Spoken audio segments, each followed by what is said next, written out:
nous étoiles en l'air, il va clair, le sommet de dignité, nous sang, il va cool dans la terre, où fait pousse la liberté, nous étoiles en l'air, il va clair, le sommet de dignité. L'association Racine CAF, donc, elle est née en 1999. C'était au moment du 150e anniversaire de l'abolition de l'esclavage. À l'époque, quand même, le 20 décembre était un peu festif, il était un peu mal nommé. Ben, il ne parlait plus du tout à cette époque-là de la fête CAF, mais il parlait de la fête Letchi, il parlait de la fête Scubillon. Il nous a dit, bon, il faut arrêter, il faut vraiment que la fête CAF, il soit une fête où nous réfléchit, où nous apprend et nous transmet. Donc, nous avons eu plusieurs questions. Première question, c'était quoi les conditions de vie des esclaves? Deuxième question, c'était quoi ce travail? Et troisième question, où ça je l'ai enterré? Et donc, c'est comme ça que l'est née l'association Racine CAF, autour d'un principe très simple, fier l'héritage nous ancêtres, nous veut faire sortir dans le fait noir.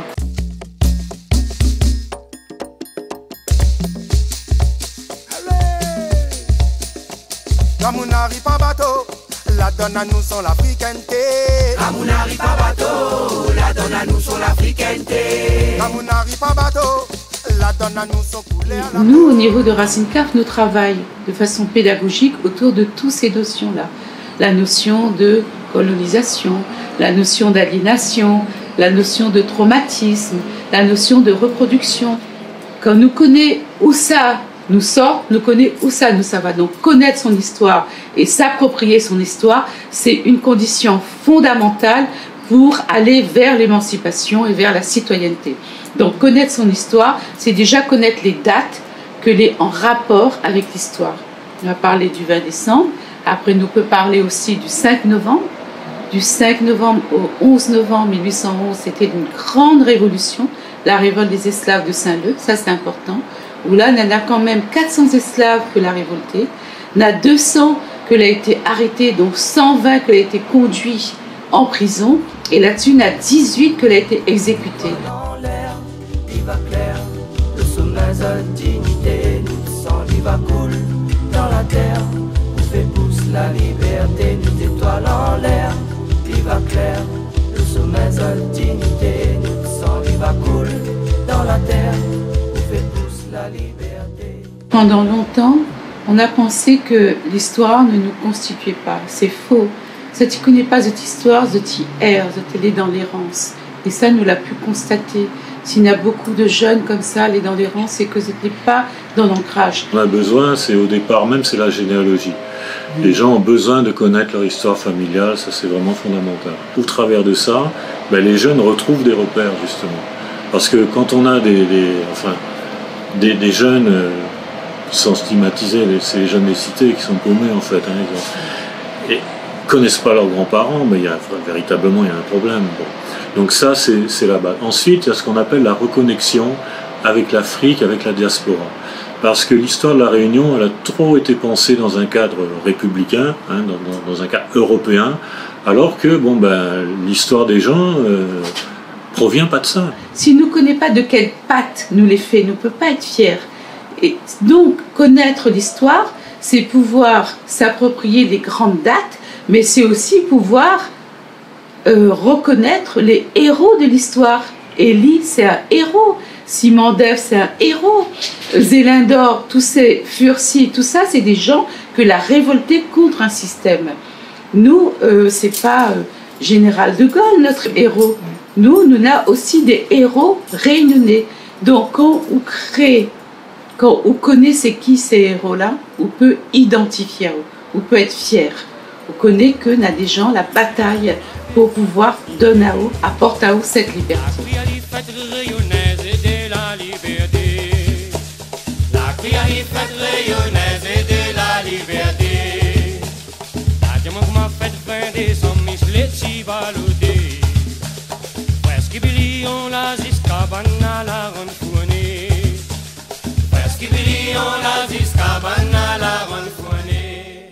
Il faut savoir que la fête CAF était célébrée partout dans les quartiers. Tant que l'été célébré dans les quartiers, il gênait personne d'appeler ça la fête CAF. Mais quand il a fallu institutionnaliser cette fête, alors là, on a eu du mal à nommer. Un peu il dit liberté métisse, un peu il dit encore heureusement fête CAF, un peu il dit fête de l'abolition, un peu il dit fête du 20 décembre. Pour nous, c'est la fête CAF. Pourquoi? Parce que c'est une fête que a toujours été fêtée dans les quartiers, autour des voisins, et puis il faisait comme ça un hommage aux ancêtres. Quand il prend une ampleur, il faut que un terme un peu symbolique, il reste. Et pourquoi la fête CAF? Parce que le 20 décembre 1848, la majorité des gens que l'a été libéré, est devenu citoyen, qu'elle a eu un statut de citoyen, c'était des CAF. On rencontre 65 000 esclaves libérés.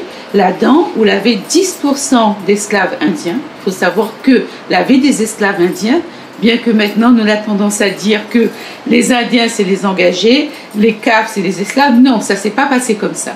On en a autant du côté des esclaves que du côté des engagés. On en a toutes les nations. On en a les Chinois, on en a les CAF, ceux qui viennent d'Afrique et de Madagascar, et on en a aussi les Indiens.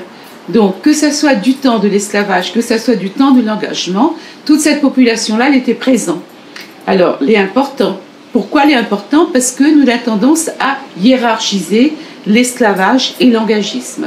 Là, certains disent, ah ben non, ils n'étaient pas esclaves. C'est vrai que le statut d'esclave est différent, il ne faut pas confondre.